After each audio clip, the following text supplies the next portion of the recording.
The 1911 Emblem Twin Factory Semi-Racer with Dick Shappy classic cars and motorcycles. Emblem Manufacturing Company was founded in 1904 as a bicycle manufacturer by William G. Shack, who served as president, William Heil, who became vice president, and a small group of workers. They started out producing bikes in Heil's barn in Lakeview, New York, but soon rented the Tift building in Angola. The top floor was used by the local branch of a secret society, and in the lower floors and the basement, Emblem bicycles were produced. Attention to quality and a high degree of involvement was attained by giving a number of their 200 employees shareholder status, many of whom had been farm hands they educated in the business and then elevated. Together, they built their own factory, and by 1906, they had already produced 15,000 bicycles. Around 1907, they began producing and marketing both single-cylinder and V-twin motorcycles in limited numbers, as their focus remained on their core bicycle business. They began with their Model 100, a single-cylinder Thor engine on a machine that looked remarkably similar to an early Indian, who Thor also supplied. A 1912 advertisement promotes power, comfort, satisfaction are the features of the sturdy Emblem motorcycles. Another 1912 advertisement presents Emblem as, today the standard of refinement, constructional perfection, strength and power.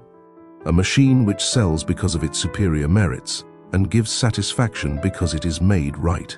The Emblem made good in the 1910 FAM endurance run and the New York to Chicago record-breaking trip. It will continue to make good. The Emblem is also the first motorcycle to defeat an aeroplane in this country. In 1913, they began producing the Model 108, the largest production machine of the time, with a 76 cubic inch V-twin engine made by combining two of the company's single cylinders.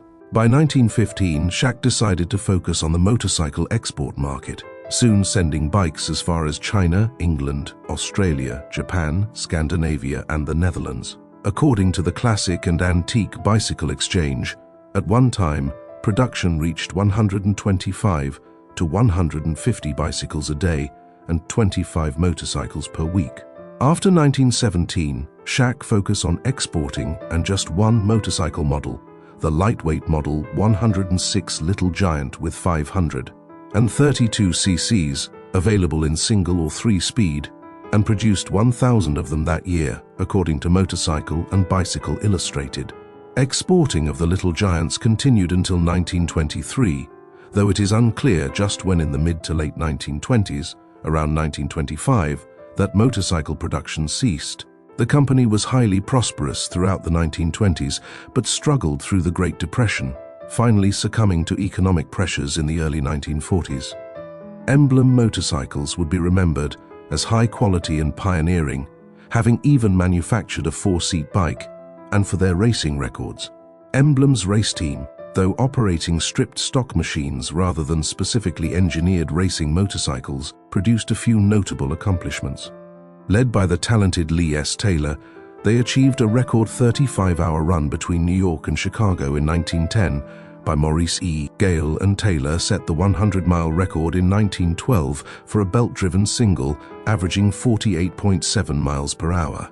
Lee Taylor, born and raised in Ohio, joined the earliest generation of motorcycle racers. His rise to fame began racing an Emblem motorcycle on a mile dirt track in Columbus against a flying Wright Model B airplane, a victory which became an important aspect of Emblem marketing. He would go on to also race for the Yellow Jackets as the lead rider for Flying Merkel and later for Indian. Taylor was killed as a result of injuries he received while racing on July 4, 1916, after colliding with another famed rider, racer Maldwin Jones, who rode for the likes of Merkel, Harley-Davidson, and Excelsior. In an interview with Stephen Wright in American Racer, Maldwin Jones recollected, "I had a lot of spills and crashes, generally without serious results, but one bad crash happened at a race on the Hamilton, Ohio half-mile dirt track. The race was a once-a-year affair and drew big crowds on July 4th. This one was in 1916. When the 25-mile event came up, the track was very dusty. I had gotten a bad start, and Lee Taylor, on an Indian 4-valve, had gone into the turn ahead of me very fast, and the dust was terrific. I thought that Lee might have fallen and I went farther out on the track, but about halfway around the turn he slid out of the dust and right in front of me.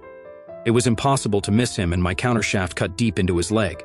I landed on my shoulder about 25 feet ahead of him, but was able to get back to him and help get him off the track and into the ambulance.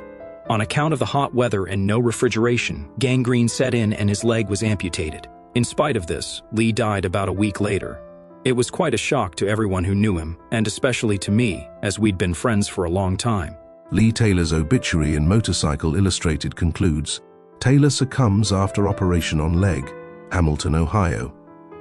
July 17th, L.S. Taylor, one of the best-known motorcycle racing men in the country and long allied with the Indian camp, died at Mercy Hospital in this city Sunday following the amputation of his leg. Taylor had a leg broken in a spill in a 4th of July race and gangrene set in. When it was seen that the leg could not be saved, the surgeons amputated it without loss of time, but the infection had gone too far to be controlled. Taylor had ridden many notable races and was counted upon to be with the leaders wherever he competed. He was a skillful speed pilot and a good sportsman. This original 1911 Emblem twin factory racer has Lee S. Taylor stamped across the engine, number 7428.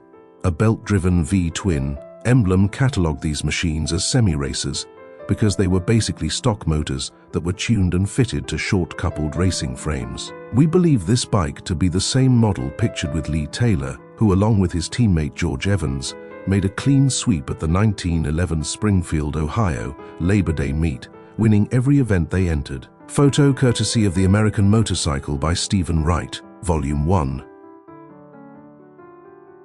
The engine, under the painstaking care of the Dick Shappy collection, has been rebuilt and now runs beautifully, carrying with it a momentous piece of early American motorcycle history.